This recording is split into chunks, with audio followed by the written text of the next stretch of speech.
দেশের বাইরে আমার কোনো ঠিকানা নেই, এটাই হলো আমার ঠিকানা। তিনি ছিলেন স্নিগ্ধ এক গৃহবধূ, যার পৃথিবী ছিল কেবলই সংসার আর সন্তানদের ঘিরে। কিন্তু ইতিহাসের নির্মম পরিহাস আর সময়ের দাবি তাকে টেনে এনেছিল রাজনীতির পথে। পর্দার আড়ালে থাকা সেই পুতুল একসময় হয়ে উঠেছিলেন বাংলাদেশের কোটি মানুষের আশার বাতিঘর, বেগম খালেদা জিয়া।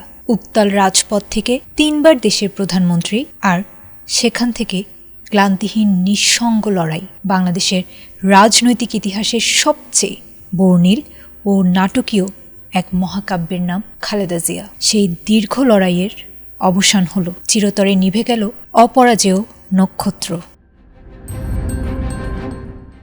1945 সালে দিনাজপুরে জন্ম নেওয়া খালেদা জিয়ার রাজনৈতিক অভিযাত্রা শুরু হয়েছিল 1981 সালে স্বামী জিয়াউর রহমানের হত্যাকাণ্ডের পর। দিশেহারা বিএনপিকে বিলুপ্তির হাত থেকে বাঁচাতে 1983 সালে রাজপথে নেমেছিলেন। জেনারেল এরশাদের সামরিক শাসনের বিরুদ্ধে দীর্ঘ 9 বছরের আপোষহীন সংগ্রাম তাকে এনে দিয়েছিল দেশনেত্রীর খ্যাতি। 1991 সালে দেশের প্রথম নারী প্রধানমন্ত্রী হিসেবে শপথ নিয়ে তিনি কেবল ইতিহাসই গড়েননি, বরং দেশের সংসদীয় গণতন্ত্র পুনরুদ্ধারে পালন করেছিলেন অগ্রণী ভূমিকা।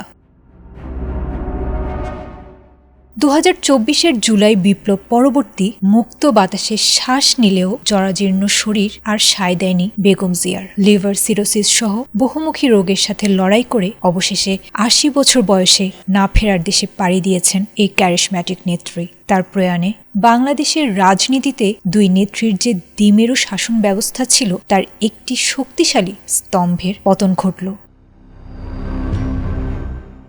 ইতিহাস খালেদা জিয়াকে কিভাবে মনে রাখবে? কেউ মনে রাখবে আপোষহীন নেত্রী হিসেবে, কেউ আবার বলবেন তিনি ছিলেন গণতন্ত্রের অতন্দ্র প্রহরী। আর যে কথাটি মানুষের মনে যুগ যুগ গেঁথে থাকবে, খালেদা জিয়াকে ছাড়া বাংলাদেশের গত 40 বছরের রাজনৈতিক মানচিত্র আঁকা নিঃসন্দেহে অসম্ভব ছিল। তিনি ছিলেন সময়ের প্রয়োজনে তৈরি হওয়া এক নেত্রী, যিনি বিদায় বেলাতেও রেখে গিয়েছেন এক শূন্য রাজপথ আর অগণিত ভক্তের অশ্রু।